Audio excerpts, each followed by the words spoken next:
Tuhan bersamamu dan bersama rohmu.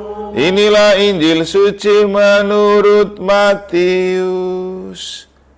Dimuliakanlah Tuhan. Sekali peristiwa, Petrus datang kepada Yesus dan berkata, Tuhan, sampai berapa kalikah aku harus mengampuni saudaraku jika ia berbuat dosa terhadap aku? Sampai 7 kali? Yesus berkata kepadanya, bukan. Aku berkata kepadamu, bukan sampai 7 kali, melainkan sampai 70 kali 7 kali. Sebab hal kerajaan surga itu seumpama seorang raja yang hendak mengadakan perhitungan dengan hamba-hambanya. Ketika ia mulai mengadakan perhitungan itu, dihadapkanlah kepadanya seorang yang berhutang 10.000 talenta. Tetapi karena orang itu tidak mampu melunasi hutangnya, raja itu memerintahkan supaya ia dijual beserta anak istri dan segala miliknya untuk membayar hutangnya. Maka sujudlah hamba itu menyembah dia, katanya, sabarlah dahulu, segala hutangku akan kulunaskan. Lalu tergeraklah hati raja oleh belas kasihan akan hamba itu, sehingga ia membebaskannya dan menghapuskan hutangnya. Tetapi ketika hamba itu keluar, ia bertemu dengan seorang hamba lain yang berhutang 100 dinar kepadanya.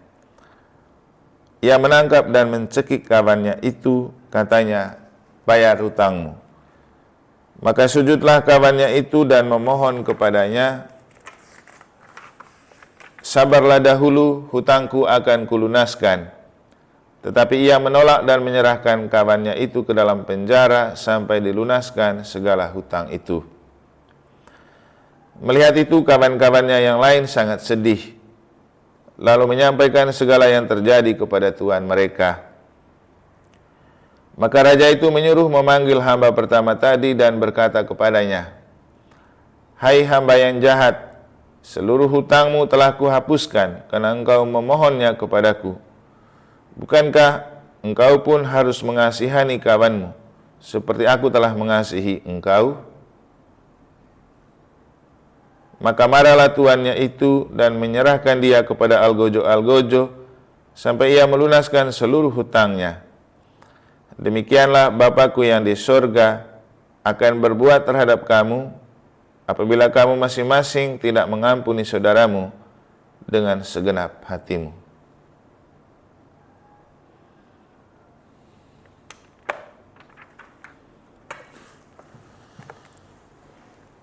Demikianlah sabda Tuhan. Terpujilah Kristus.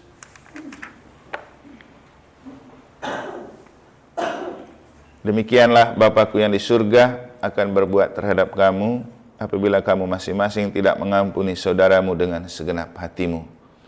Para suster dan Bapak Ibu saudara-saudari, mari kita memaknai arti dari segenap hati itu sebagai sebuah kesadaran. Kalau kita melakukan sesuatu dengan segenap hati, maka kita perlu menyadari yang kita lakukan itu baik atau tidak, berguna atau tidak. Dan kalau kita bicara kesadaran, maka harus juga kita melibatkan akal sehat untuk ikut memikirkan apa yang kita rasakan di hati. Maka kesadaran itu lebih pada perpaduan antara hati dan pikiran untuk menghasilkan sesuatu. Di bagian pengantar saya mengatakan bahwa mari kita berdoa karena kesadaran, bukan karena kebutuhan.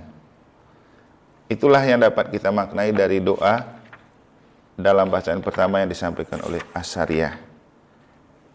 Kalau kita mencermati doa ini sangat menarik. Kenapa? Dia dalam kondisi di dalam tanur api, maka sebenarnya kalau dia berdoa dari segi kebutuhan, yang dia doakan, Tuhan padamkan api ini supaya saya selamat.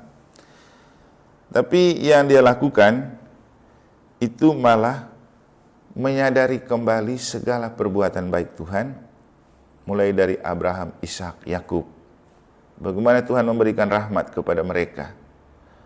Jadi sangat historis sejarahnya, karena dia sadar bahwa hidup itu anugerah Tuhan yang diberikan kepada mereka yang alami sekarang melalui kakek nenek moyang itu. Kemudian setelah dia menyadari bahwa hidup itu anugerah Tuhan yang diwariskan turun-temurun, ia lalu meminta, karena mereka berdosa, minta tolong. Jadi kesadaran diri berdosa itu yang membuat dia meminta sesuatu kepada Tuhan. Dan di bagian terakhir malah kita menemukan sesuatu yang sangat menarik disampaikan. Janganlah kami kau permalukan, tetapi perlakukanlah kami sesuai dengan kemurahan-Mu dan menurut besarnya belas kasih-Mu. Jadi kesadaran akan kemurahan Tuhan itu yang membuat kita berani meminta. Para suster dan Bapak Ibu saudara-saudari terkasih, kalau kita yang rohaniwan rohaniwati atau kaum terpanggil ini pasti berdoa setiap hari berapa kali memang. Kadang-kadang kita melihat itu sebagai sebuah rutinitas, karena memang aturannya seperti itu. Tapi coba kita melakukannya karena kesadaran bahwa memang doa itu seperti motor penggerak seluruh aktivitas kita. Itu adalah kekuatan yang menggerakkan seluruh apapun ekspresi yang kita lakukan dalam pelayanan, baik dalam pemikiran, pembicaraan, atau apapun yang kita lakukan, sehingga seluruh pelayanan kita betul menjadi gerakan roh. Inilah fungsi utama dari doa sebagai kesadaran. Kalau karena kebutuhan, biasanya umat itu berdoa kalau ada kebutuhannya. Bapak-bapak ya, lagi butuh ini pasti baru berdoa. Kadang-kadang kita melihat orang ke gereja itu dan berdoa kusuk kalau dia lagi sedang butuh sesuatu. Anaknya ujian kah, anaknya mau nikah kah, atau dia lagi ada persoalan kah.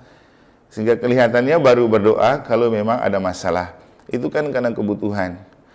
Dan kalau berdoa karena kebutuhan, pasti ada kecenderungan kita memaksa kepada Tuhan. Karena kita paksa Tuhan supaya segera memenuhi atau menjawabi kebutuhan kita. Ya, kebutuhan itu selalu terikat dengan hal-hal material. Misalnya, ketika kita lapar, kita segera butuh cari makan supaya memenuhi rasa lapar. Ketika kita mau pergi, kita butuh beli bensin. Jadi kebutuhan itu lebih terikat pada hal-hal material dan hal-hal biologis. Tapi kalau kesadaran itu terkait dengan jiwa.